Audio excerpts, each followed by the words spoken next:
Sa paupaang bahay sa Barangay UP Village, Quezon City na aresto ng mga operatiba ng Anonas Police ang 52 anyos sa babaeng kasambahay na inireklamo ng pagnanakaw umano sa kanyang pinagtatrabahuhan. Huli rin ang kanyang 50 anyos sa live-in partner. Nabawi sa kanila ang mga ninakaw na kitchenware, furniture at iba pang gamit na nagkakalaga ng 33,000 pesos.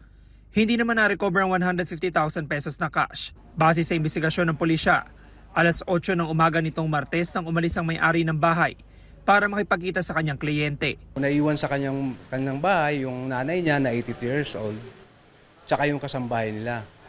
So pagbalik niya ng gabi, tinawag niya yung kasambahay at wala nang sumasagot. Doon niya napag-alaman na wala na yung kasambahay niya. At na-discover niya na yung mga gamit sa bahay ay nawawala na rin. Ganon din yung cash. Ayon sa pulisya, stay-in ng kasambahay na halos 2 taon na nagtatrabaho sa pamilya. Mag-iisang taon pa lang daw magkarelasyon ng mga sospek. Nagkaroon siya ng pagkakataon na